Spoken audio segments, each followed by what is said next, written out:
Bismillahirrahmanirrahim and Assalamu alaikum. Welcome to all students in online mathematics class. 11th standard की एक नई class lecture number 4 के साथ मैं Arsalan Waheed. Student chapter number 5 हमारा कंटिन्यू है। एक्सरसाइज हमारी चल रही है एक्सरसाइज 5.1। आज इसका लास्ट क्वेश्चन हम सॉल्व करेंगे। पहले 3 लेक्चर्स में इसके रिमेनिंग क्वेश्चन जो है मैंने सॉल्व किए थे। तो आगे चलने से पहले सब स्टूडेंट से मैं सब सुनने वालों से गुजारिश करूंगा कि चैनल को सब्सक्राइब करें और बेल आइकन को भी ज़रूर प्रेस करें ताकि हमारी आने वाली अपडेट्स जो हैं वो आप तक बर वक्त पहुँचती रहें। तो चलते हैं अपने टॉपिक की तरफ। तो स्टूडेंट 5.1 एक्सरसाइज में केस नंबर 1 हमारा डिस्कस हो रहा है, जिसके अंदर रैशनल फ्रैक्शन के अंदर जो क्यू ऑफ एक्स हमारा जो डिनोमिनेटर है उस पे कंडीशन है linear and non repeated. Linear non repeated ये दोनों क्या होते हैं? लीनियर का क्या मतलब है, नॉन रिपीटेड का क्या मतलब है, पहले दूसरे लेक्चर में मैं डिटेल से बता चुका हूँ। तो क्वेश्चन नंबर 11 सेलेक्ट करने का एक मकसद ये था कि इसके अंदर आपको जो एक्सप्रेशंस जो दिए गए हैं, टर्म्स जो दी गई हैं वो लीनियर नज़र नहीं आ रही, क्वाड्रेटिक नज़र आ रही है, यानी डिग्री 2 वाली। तो स्टूडेंट अक्सर पूछते हैं कि केस तो लीनियर का था तो ये किस तरह जो उसने क्वाड्रेटिक दे दिया है। तो स्टूडेंट ये एक स्पेशल केस उसने हमें दिया है जिसके अंदर हमारे पास जो उसने क्वाड्रेटिक दिए हैं उसमें तमाम टर्म्स के अंदर एक जैसी टर्म्स इन्वॉल्व कर दी हैं, यानी एक्स स्क्वायर वाली टर्म्स इन्वॉल्व कर दी हैं।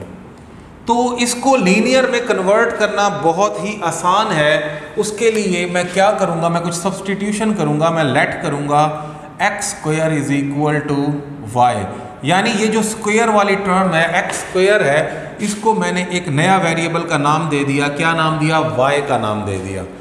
अब इस सब्सटीट्यूशन के बाद देखता हूँ मेरा क्वेश्चन किस तरह बन जाता है। Y plus a square over y plus b square y plus c square y plus d square. ले जी, ये आपका क्वेश्चन बन चुका है। ये a square b square c square d square ये कॉन्स्टेंट्स हैं, इनका स्क्वायर में होना कोई परेशानी वाली बात नहीं है। अगर आप मजीद इनको भी चेंज करना चाहते हैं, ए स्क्वायर को ए लेट कर लेते, बी स्क्वायर को बी, सी स्क्वायर को सी, डी स्क्वायर को डी, तब भी ठीक था। और अगर आपने लेट नहीं किया इसी तरह भी कंटिन्यू करें तब भी आपके पास जो है वो कोई प्रॉब्लम नहीं आएगा। अब हमारे पास जो क्वेश्चन है वो कुछ ये है, ठीक है जी। ये एक लीनियर एक्सप्रेशंस है हमारे पास।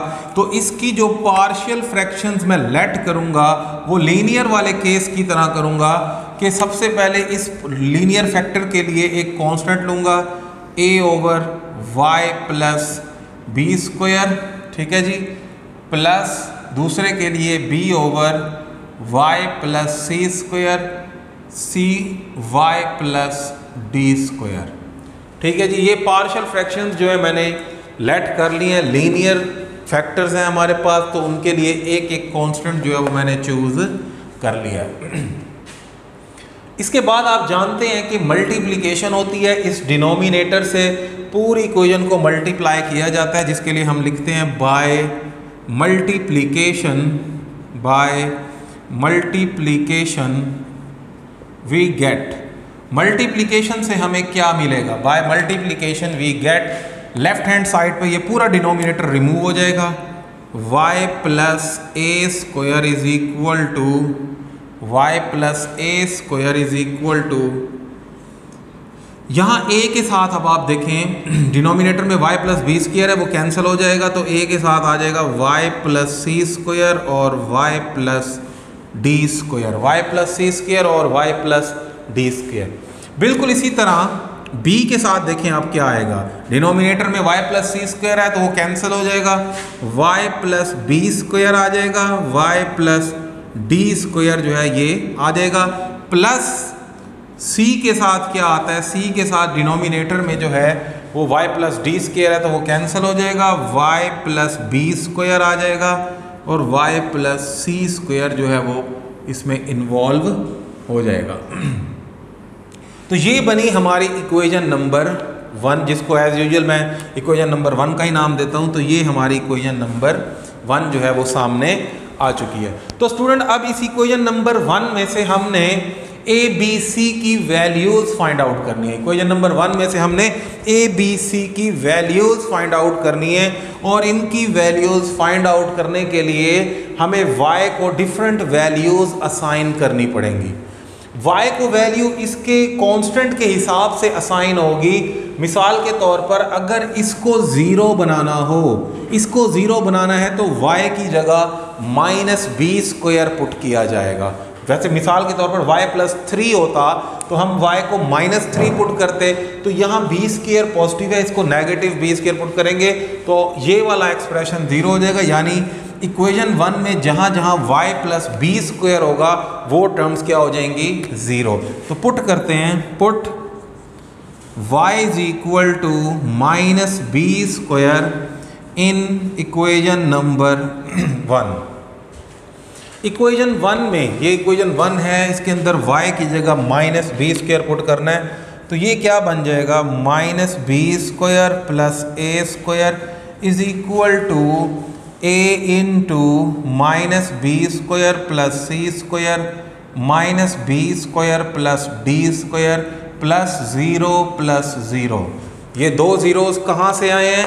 ये देखें, जब इसके अंदर y की जगह -b² पुट होगा ये कैंसिल होके 0 बनेगा, ये पूरी टर्म को 0 कर देगा। यहाँ भी -b² पुट करने पे 0 होगा, इस पूरी टर्म को क्या कर देगा 0 कर देगा। यहाँ से अब आप a की वैल्यू फाइंड आउट कर सकते हैं। ये पूरा एक्सप्रेशन इसके नीचे जाके डिवाइड कर दें तो a की जो वैल्यू बनेगी, इसको मैं रीअरेंज करके लिख रहा हूँ, a² - b², यानी पॉजिटिव मैंने पहले लिखा, नेगेटिव बाद में।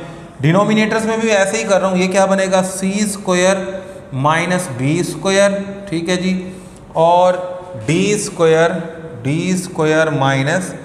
b²। ले जी, ये आपके पास a की वैल्यू फाइंड आउट हो गई है क्योंकि हमारे पास इसमें जो कॉन्स्टेंट्स थे वो a b c टाइप के थे, इसलिए इसकी वैल्यू भी वैसे ही सामने आएगी।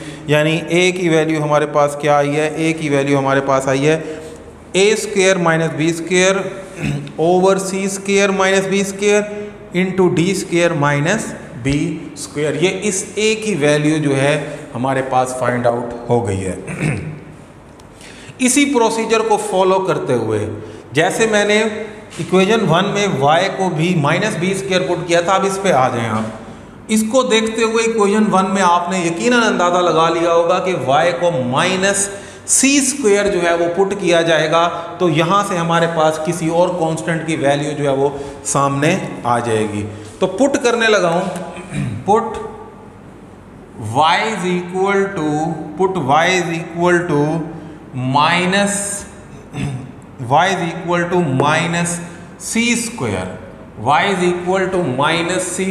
पुट करने लगा हूँ इक्वेशन नंबर 1 में। Put y = -c² in equation number 1। Equation 1 में y को -c² पुट करें तो क्या बनेगा, देखें लेफ्ट साइड पे बनेगा -c² + a² is equal to, ये 0 हो जाएगा पूरा का पूरा, क्योंकि जब यहाँ पर आप -c² पुट करेंगे तो पूरी टर्म को क्या कर देगा 0 कर देगा। ये 0 नहीं होगा, plus b into -c² + b² और -c² + d² + 0। अगली टर्म भी 0 हो जाएगी इसकी वजह से, ठीक है जी। तो यहाँ से b की जो वैल्यू निकलती है हमारे पास, b की, ये पूरा एक्सप्रेशन इसके नीचे ला के डिवाइड कर दूंगा मैं और इसको रीअरेंज करके लिखूंगा, यानी स्टैंडर्डली लिखूंगा a² - c² ओवर इसको भी b² - c² और d² - c²। ले जी, ये आपके पास किसकी वैल्यू आ गई, ये आपके पास वैल्यू आ गई है जी सेकंड कांस्टेंट यानी कि b की। a b c की वैल्यूज़ ही तो रिक्वायर्ड हैं, तो नेक्स्ट वैल्यू c की फाइंड आउट करनी है। यकीनन आपको अंदाज़ा हो गया होगा कि c की वैल्यू तक पहुंचने के लिए y को क्या वैल्यू असाइन करनी पड़ेगी, y को -d² जो है वो असाइन करना होगा ताकि ये वाला फैक्टर जो है वो 0 हो जाए। इक्वेशन नंबर 1 में हम पुट करेंगे, उसके लिए क्या लिखेंगे, put y = -d², put y = -d² in equation number 1। Equation 1 में y की जगह माइनस डी स्क्वायर पुट करने से लेफ्ट हैंड साइड पे क्या आता है, minus d square plus a square is equal to, पहली टर्म भी ज़ीरो हो जाएगी इसकी वजह से, दूसरी टर्म भी ज़ीरो हो जाएगी इसकी वजह से, ज़ीरो प्लस c इंटू, तीसरी टर्म ज़ीरो नहीं होगी क्योंकि उसके अंदर प्लस डी स्क्वायर है ही नहीं, ये बनेगा minus d square plus b square, minus d square plus b square, अगला बनेगा minus d square plus c square, minus d square plus c square. अब यहाँ से आप इस c की वैल्यू फाइंड आउट कर सकते हैं, ये दोनों एक्सप्रेशन इसके नीचे आगे डिवाइड हो जाएंगे और रीअरेंज भी मैं साथ ही कर रहा हूँ, तो इसको स्टैंडर्डली लिखूँगा a square minus d square divided by, ये डिवाइड कर रहा हूँ और इसको स्टैंडर्ड लिख रहा हूँ, यानी b square minus d square into c square minus d square. लें जी स्टूडेंट, ये आपके पास जो है ए बी सी तीनों की वैल्यूज़ जो हैं वो हमारे सामने आ चुकी हैं, ए बी सी की। अब ये तीनों वैल्यूज़ उठा के बारी बारी मैं कहाँ पुट करूँगा, बारी बारी वैल्यूज़ मैं पुट करूँगा यहाँ पर ए बी और सी की जगह पे, और मुझे y की वैल्यू रिटर्न भी करनी होगी क्योंकि सब्सटीट्यूशन की थी, एक्स स्क्वायर को y लेट किया था अपनी आसानी के लिए, तो फाइनली मुझे y की जगह एक्स स्क्वायर भी पुट करना होगा, यानी इस y की जगह मैं एक्स स्क्वायर भी पुट करूँगा।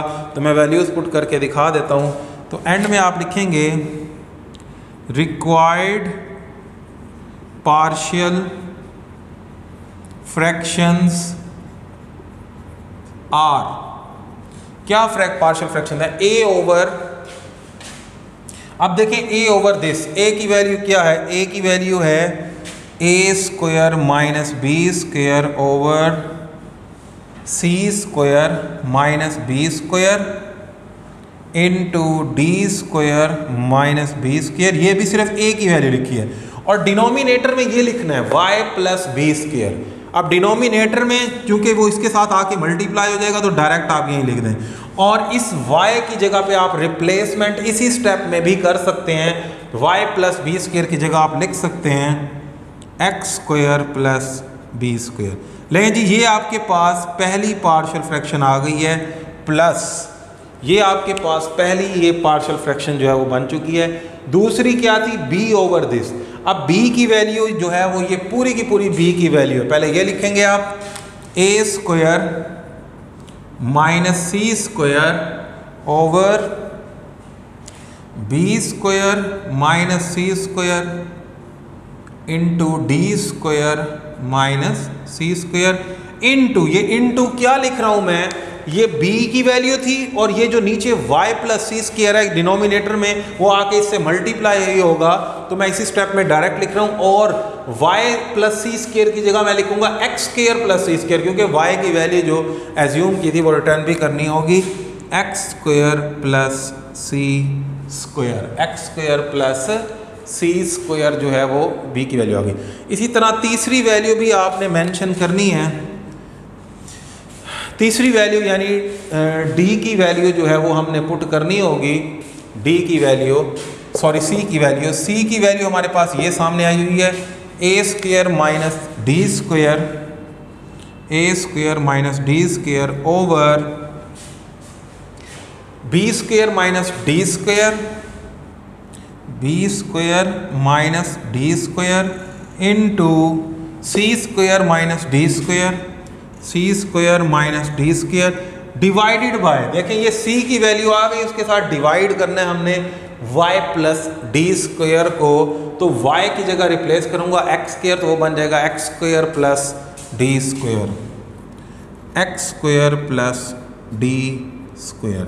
लें जी स्टूडेंट, ये तीन आपके पास पार्शियल फ्रैक्शंस आई हैं, यानी ये वो तीन फ्रैक्शंस हैं, अगर आप इनको ऐड अप करें, अगर आप इन तीनों को ऐड करते हैं, इन तीन डॉटर फ्रैक्शंस को अगर आप ऐड करते हैं, तो ये वाली पार्शियल फ्रैक्शन जो सिंगल फ्रैक्शन जिसको हम मदर फ्रैक्शन का नाम भी देते हैं, तो तो ये फ्रैक्शन एज ए रिजल्ट आपके पास आ जाएगी। मैं दोबारा थोड़ा सा एक्सप्लेन कर दूं कि इसके अंदर मैंने एक्स स्क्वायर को वाई लेट इसलिए किया क्योंकि यहाँ पर क्वाड्रेटिक फैक्टर इन्वॉल्व कर दिया था उसने, लेकिन तीनों चारों एक्सप्रेशन में उसने एक ही वैल्यू लिखी x square x square x square. अगर वो चेंज करता तो हम शायद इस तरह इस केस में ये ना देता, तो हमने इसी वजह से एक्स स्क्वायर को वाई लेट किया तो हमारा एक्सप्रेशन कुछ इस शक्ल में आ गया। ये लीनियर है क्योंकि डिग्री देखी जाती है वेरिएबल के हिसाब से, आप इसको नहीं देखेंगे ए square b square c square तो क्वाड्रेटिक है, ये कांस्टेंट्स हैं। तो डिग्री होती है वेरिएबल की जो पावर होती है, तो इसी वजह से ये तीनों लीनियर थे। मैंने बारी बारी ए बी और सी इनके जो है वो लेट किए हैं कांस्टेंट्स। उसके बाद सेम प्रोसीजर मैंने फॉलो किया है कि बाय मल्टीप्लिकेशन, इनकी मल्टीप्लिकेशन करने के बाद ये इक्वेशन आती है, इसको इक्वेशन नंबर 1 का नाम दिया और इक्वेशन 1 में बारी बारी y को वैल्यू असाइन की है, x को नहीं की, क्योंकि अब हमारे पास जो इक्वेशन नंबर 1 है वो y में है। तो एक दफ़ा y को माइनस बी स्क्वायर पुट किया इसको जीरो करने के लिए, एक दफ़ा y को माइनस सी स्क्वायर पुट किया इसको जीरो करने के लिए, एक दफ़ा y को माइनस डी स्क्वायर पुट किया इसको जीरो करने के लिए। Putting these values we have to find the value of a, b and c। a, b, c की वैल्यूज को उठा के आपने यहाँ पुट करना है और एंड में ये सब्सटीट्यूशन रिटर्न करनी है। यानी यहाँ था ना कि a over y plus b square, तो y की जगह आपने एक्स स्क्वायर पुट करना है। ये देखिए मैंने पुट कर दिया है। तो स्टूडेंट मैं उम्मीद करता हूँ कि क्वेश्चन आपको अच्छी तरह समझ आ गया होगा। एक्सरसाइज 5.1 हमारे यहाँ पर कंप्लीट होती है। अगर मज़ीद किसी क्वेश्चन, मैंने कुछ क्वेश्चन आप लोगों के लिए स्किप किए हैं ताकि आप लोग घर पे प्रैक्टिस करें। अगर फिर भी आपको किसी क्वेश्चन में प्रॉब्लम है व्हाट्सएप पे आप पूछ सकते हैं, इंशाल्लाह उसमें भी मैं आप लोगों को गाइड कर दूंगा। तो नेक्स्ट वीडियो में इंशाल्लाह एक्सरसाइज 5.2 यानी इसका केस नंबर 2 जो है वो हम स्टार्ट करेंगे। तो नेक्स्ट वीडियो तक के लिए इजाज़त दें। अल्लाह हाफिज़।